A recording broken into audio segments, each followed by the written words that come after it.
Eu não me considero divulgador científico, eu prefiro educador científico. Né? Nós vamos falar disso aí. A diferença de divulgação e educação é bem não é muito clara, mas é muito importante. Sim, né? sim. E a diferença diz respeito à temporalidade. Certo. Então, divulgação científica é você divulgar informações. Sim. Aconteceu uma coisa, saiu um novo... Tipo uma pauta quente, né? Isso. Vamos dizer assim, né? Estão acontecendo as coisas e você está ajudando aquele grupo, aquela área ficar mais conhecida pelo público, Isso. né? Divulgando as coisas novas que estão surgindo. Tem uma grande interface com o jornalismo, né? Na verdade, Sim. a divulgação, mas a educação científica é algo mais longo, assim, é algo que mais de médio e longo prazo, é algo que vai te mudando aos poucos. Isso. Parece muito mais com a educação formal, sim. né? Então, eu acho surpreendente, assim, que você pega, por exemplo, uma criança que passa a maior parte do tempo dela na escola, né? Que a escola não tem um papel em mudar certas características, comportamentos e atitudes dela. Né? Tem um papel fundamental. Não é suficiente, mas é um papel necessário e muito importante. Né? Então, o Naruhodô ele tem uma proposta diferente. Assim, eu gravo ele com o Ken Fujioka. A ideia veio do Ken. Né? Para quem não conhece, o Ken Fujioka é um dos grandes publicitários atuais, né? Da área de planejamento. Ele deixou as agências faz algum tempo, mas ele trabalha com consultoria e tal. Tem décadas de experiência nisso. E a gente se conheceu por pessoas em comum. Né? Então, foi muito engraçado, porque assim, eu fiz psicologia na USP, né? Sou psicólogo de formação. Mas eu nunca me identifiquei... Assim, eu me identifico muito com a psicologia, mas não com a psicologia que é ensinada nos cursos de psicologia, né? Certo. Porque o curso, em geral, é muito ruim. Assim, se você pega o contingente de psicólogos do Brasil, sorteia a probabilidade dele ser ruim é enorme. Entendi. Tá? Então, é por conta dos problemas de formação. A gente pode até conversar sobre isso um pouco depois. Eu fiz psicologia na USP, mas eu sempre tive uma formação mais interdisciplinar. Aí fiz mestrado e doutorado em uma área específica da psicologia que não é vista como psicologia, que é a etologia, que é o estudo do comportamento animal. Olha só, que legal. Então, eu tenho muito a ver com o Pirula, por exemplo. Né? Certo. E é por isso que, na minha época de pós-graduação, eu convivi muito com o pessoal da biologia da Unesp, mesmo da USP. E aí foi quando eu conheci o Átila, o Pirula, o Fafá, não sei se conheceu. Fafá, claro. Então, é dessa época, né? Então a gente convivia muito, né? Na época da pós-graduação. Ele já tinha um interesse em fazer divulgação, eu era mais alheio, eu estava em outra pegada, assim. Quando eu terminei o doutorado, eu fui para a Unifesp, para a Escola Paulista de Medicina, e tinha lá uma demanda de você de uma disciplina de análise de dados, estatística, metodologia e tal. O pessoal até aí nessa área começou a ver que era importante, né? Sempre foi, né? Lá na parte biomédica, sempre foi importante. Mas eu tinha puxado isso desde a graduação. Na graduação eu percebi que na psicologia falta ciência. E ciência é método. Né? Então, e aí como eu já tinha isso desenvolvido, eu tive essa possibilidade de ter uma disciplina lá, né? E fiz um pós-doc lá e também na Federal do ABC. Era uma parceria. Os dados eram da Unifesp e o orientador, né, que é o professor João Sato, era da Federal do ABC. Eu fui o primeiro aluno do João Sato, era todo mundo novo. O João Sato é 1 ano mais velho que eu, 1 ou 2 anos. Então era todo mundo jovem. Uma área nova, né? Uma área que estava... Você pegou ela surgindo, né? Isso aí é legal, né? Então, a Federal do ABC, eu fui uma das primeiras turmas dos pós-docs, assim, dos primeiros pós-docs da Federal do ABC. Eu tenho muita relação positiva com a Federal do ABC, assim, seja pelas pessoas que eu conheço. Eu tenho colegas de turma meu que são professores lá. Legal. Inclusive, indiquei um, que é o André Cravo, um cara que estuda tempo, né? Percepção de tempo. Foi meu colega de turma. Meu sogro foi um dos fundadores da Federal do ABC. Olha só, que né? Então, beijo, Ana, te amo. Beijo, professor Armando. né? Então, eu tenho uma relação muito boa assim, com a Federal do ABC e tal. E lá é bem interessante porque as turmas são interdisciplinares. Você não tem departamento, você tem centros. E aí os centros têm professores de todas as áreas. Tem psicólogo, físico, matemático, biólogo, todo mundo junto. E eles têm que criar projetos juntos, né? E eu já tinha essa pegada de ser interdisciplinar, desde sempre, por causa do método, né? O método é uma forma de unificar diferentes áreas do conhecimento. Isso né? mesmo. E na Unifesp eu comecei a implementar isso desde 2009. Legal. Né? E eu não tinha ligação nenhuma com a divulgação científica, educação, nada. Então, eu dava aula no departamento, tinha minha linha de pesquisa, né, em medicina do sono. Você era pesquisador, professor, universitário... Normal ali, tranquilo, né? Comum. Dava as aulas, né? A disciplina não era minha, né? Não é minha. É de uma docente muito importante da Unifesp, que é a professora Maria Lúcia Formigoni, Malu, né? grande referência em epidemiologia de drogas, uma pessoa que está há muito tempo ali na briga, né, nessa área de pesquisa. E ela falou, ó, eu cuido da parte política, você dá a matéria, porque a ideia é formar melhor a galera, né? E como o departamento de psicobiologia, ele já tinha uma nota na CAPES muito alta, né, já era nota 7 e tal, assim, a qualidade dos alunos era muito boa. Só que os alunos, em média, eles sofriam muito durante o processo de aprendizagem para publicar o artigo e todo esse processo. Então, a disciplina ajudou muito a deixar esse processo mais fluido. Beleza. Sabe? E aí, ao longo dos anos, né, depois de 8 anos dando aula, alguma coisa assim, me deu um insight, graças ao convite do Ken, né? O Ken veio de outra ponte, né? Ele veio de outro lugar. Além da Unifesp, eu tenho um vínculo com a USP, né? Então, com o Centro de Comunicações e Ciências Cognitivas, da Escola de Comunicação e Arte. Né? Lá da ECA. Lá da ECA. Tem um professor Leleba, grande amigo meu, adoro ele. A gente tem até entre aspas, um filho junto, que é um galo, né? Que eu treinei em casa e está no sítio dele, né? o galo. E também a gente trabalha nessa área de comunicação, então lá eu uso muito minha cabeça de psicólogo, né? E na Unifesp a cabeça mais do estatística, assim. E é interessante porque essa interdisciplinaridade de você se forçar a desenvolver métodos para integrar problemas é algo que sempre teve na minha formação, desde sempre, né?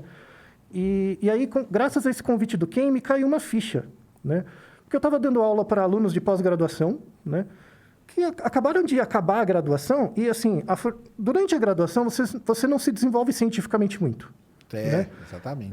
Aqui vale uma distinção entre 3 conceitos. Então, eu lembro que, umas semanas atrás, você postou no seu Twitter uma coisa que me chamou muita atenção, assim, que você fala que as pessoas odeiam ciência, né? E eu achei isso muito legal, sabe?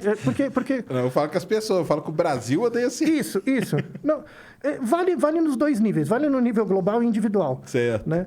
Eu concordo com você em parte, assim, porque... Se as pessoas soubessem o que é ciência, elas odiariam. Porque a ciência serve para encher o saco delas. Né? E aqui... sempre estraga prazer. Isso, sempre estraga prazer. Sempre. E aqui vale, e é muito importante, uma distinção entre 3 conceitos. Que é o conceito de educação, tecnologia e ciência. São coisas diferentes. Ah, claro. Né? Só que no senso comum não é. Então, quando as pessoas falam assim, temos que investir em ciência, na verdade, elas estão pensando ou em educação ou tecnologia. Exatamente. Porque o pessoal fala assim, tem que investir em ciência, tem que investir lá na escola de base. Aí eu falo, cara, você não está falando de ciência. Isso não é ciência. Você está falando de educar. Por isso que no Brasil, e em boa parte do mundo, a gente tem um Ministério de Educação e um Ministério de Ciência e Tecnologia. Faz todo sentido. São coisas diferentes, né? Só que isso é o que você falou mesmo, cara. Na cabeça do pessoal, do afegão médio que a gente fala... É a mesma coisa. Não, tem que pôr... é verdade, cara. Tem que pôr dinheiro na escola mesmo, das crianças. Não é isso que nós estamos falando. Isso. Né? Por isso que é importante conceitualmente separar. Sim. Né? Então, assim, o que é educação? Tá? A definição mesmo. Educação é um sistema que te ensina competências durante um período de tempo para você ser um ator social. É isso. Educação é isso. É um método sistemático de ensino de competências para você criar um ator social. Né? Aprender a falar, escrever, essas coisas. Isso. Né? Fazer conta básica. Nos níveis mais altos, você vai virar um advogado, um engenheiro, um médico. Nenhum deles é cientista. Advogado não é cientista, médico não é cientista, engenheiro não é cientista, e eu psicólogo falo isso não é aí, cientista. cara, e apanho pra caramba, cara. Tamo junto, velho. Tamo junto. É isso aí. Porque não é mesmo. Por quê? E daí a importância de você juntar, por exemplo, as biológicas e as humanas. Né? Sim. Porque se a educação é um método estruturado de desenvolver competências para gerarem atores sociais, é super relevante, é super importante. Mas o que é ser ator social? Né? Essa é a questão que as biológicas e as exatas não respondem, vêm das humanas. Né? Isso muda conforme o tempo. Muda conforme a estrutura da civilização que a gente tem. Então, assim, hoje em dia, para que serve a educação? A educação serve para formar operário. Ponto. Tá? Aí vai me perguntar, mas por quê? Né? Isso vem 250 anos atrás, principalmente a partir da Revolução Industrial. Né? E um pouquinho antes disso, da Revolução Francesa. Então, o grande ideário da Revolução Francesa era assim, você tinha... Eu vou simplificar bastante, depois você traz o Iclis, ele te conta os detalhes historiográficos, tá? Mas, basicamente, você tinha a igreja, os burgueses e os comerciantes burgueses e o resto, né? Os plebeus, enfim, a comunidade, né? E tinha uma ligação muito grande entre a igreja e a monarquia, né? E isso era algo tido como predestinação. Então, o cara já nascia rico, era berço de rico. Vai seguir rico o resto vai da seguir vida. rico. O pobre era pobre, vai ser filho do ferreiro e do que quer que seja, vai seguir aquela vida. As pessoas acham, né, que naquela época a vida era muito triste, porque não tinha muita mobilidade. Mas muita gente defende que a vida naquela época era, de certa forma, feliz, porque tinha previsibilidade. Então, essa briga entre possibilidade de mudança e previsibilidade é um trade-off difícil de lidar. Né? Você tinha que aceitar, né? Assim, você nem vislumbrava uma diferença. Né? É verdade. Então, na verdade, não era nenhuma questão. Né? Simplesmente era aquilo. Né? Quando você teve, principalmente, a Revolução Francesa, e você colocou os burgueses, né? Tipo que sangue azul, nada, coisa nenhuma, entre os burgueses, você tem que desenvolver o mercado. Para desenvolver o mercado, você tem que... E aí entra muito o Adam Smith, né? O modelo do Adam Smith é o que regula a educação de hoje em dia, basicamente. Você tem, basicamente, na Riqueza das Nações... É muito interessante, eu gosto desse livro, é um livro grande.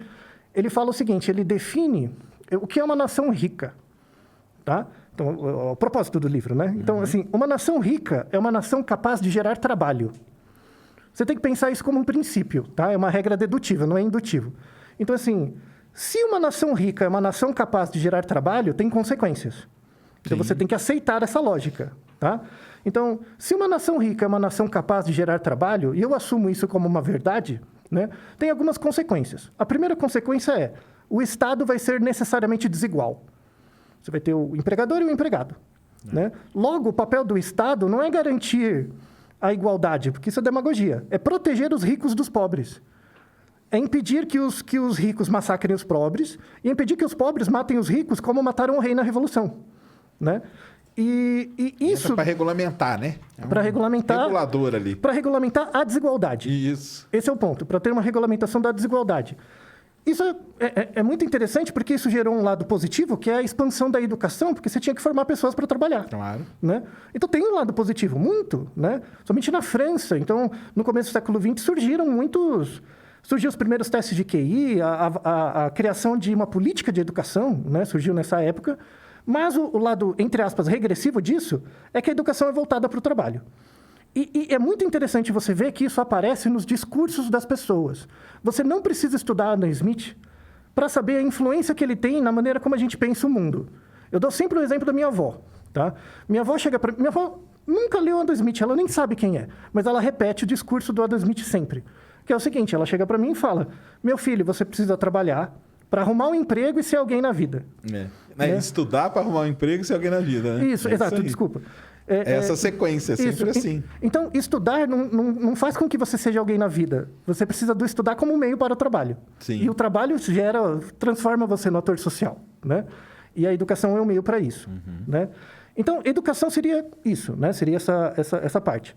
Tecnologia não é ciência também. E tecnologia não necessariamente é educação. Tem uma intersecção.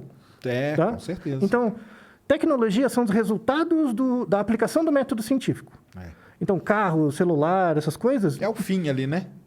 É o fim final, né?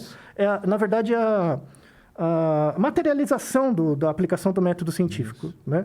Então, carros, sei lá, celular, tudo isso. Tudo que a gente tem aqui não é ciência, é tecnologia. Então, é resultado de várias, né, ciências que foram fazendo ali um trabalhinho de base e tal, isso. até... Que você não enxerga, né? Que você não vê. E é aí que está o problema, né? Exato. Aí é que está o grande problema. Exato. E aí a gente define o que é a ciência. A ciência é um método, é um jeito, ela não é visível.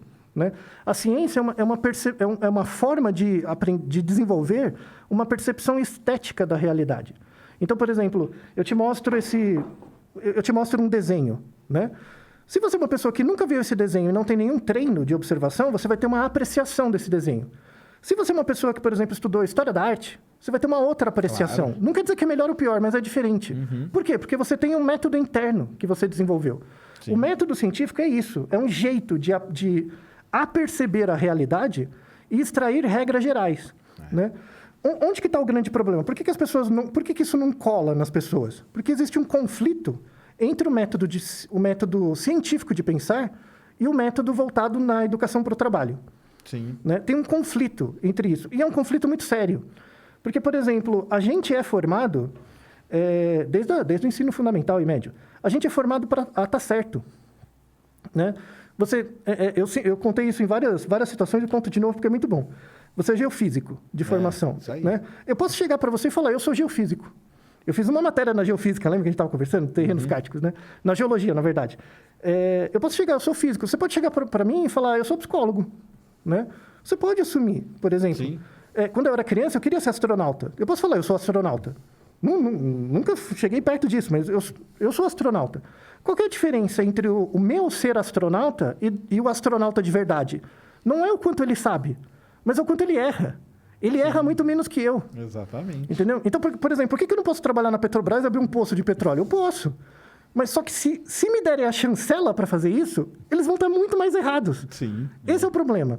Então, assim, a ciência... E aí o Popper tem um papel nisso muito importante, que ele fala assim, você quer ser cientista? Quero. Você vai abrir mão de cara de duas coisas, da certeza e da verdade. Né? Se você quer ser cientista... e está buscando com a ciência e a verdade, você não está achando a ciência. Você está fazendo uma igreja, está abrindo day trade, está abrindo um coach quântico qualquer, uma lorota do diabo qualquer. Tanto né? que o pessoal até vem comentar, pô, mas você posta esse negócio, nunca tem certeza de nada.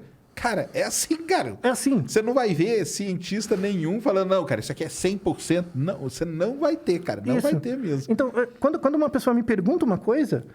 Ela vai ter certeza que eu vou conseguir quantificar o quão errado eu estou em afirmar aquilo para ela. Isso mesmo. Né? Isso dá mais segurança. Isso dá mais segurança. Porque quando você acha que você está certo, na verdade você está ligado a alguma ideologia, alguma lógica, outra que te controla. Né? Você controlar o erro é a capacidade de você controlar aquilo que te controla, que é a nossa definição de liberdade. Né? E aí é um problema hoje. Liberdade não é você fazer tudo o que você quer. Né? Isso assim, as pessoas que dizem hoje que liberdade é você fazer tudo o que você quer, é uma desculpa que a pessoa se dá porque ela não quer crescer. Ela não quer virar adulta. Né? Então, liberdade é a capacidade de você controlar aquilo que te controla. Isso é liberdade. Então, por exemplo, você nasceu no Brasil, certo?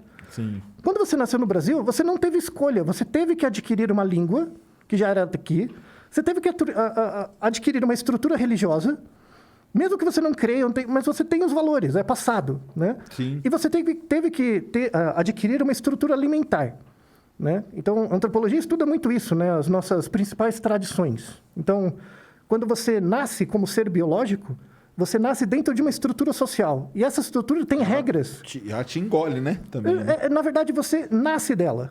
Não é nem que você não tem como ser você sem ela. Né? É verdade. Não tem. Então, as três principais estruturas é alimentação, religião e língua. Né? Tanto é que quando você mexe em uma, você mexe nas outras. Sim. E aí você gera um conflito ali. Um conflito coisa, no tecido social. Muito sério. Né? Então, assim, a ciência é uma forma de gerar disrupção nesse método de... Como assim, eu estudo tanto para virar engenheiro, né? Como assim eu estudo tanto para ser engenheiro e eu estou sempre errado? Sim.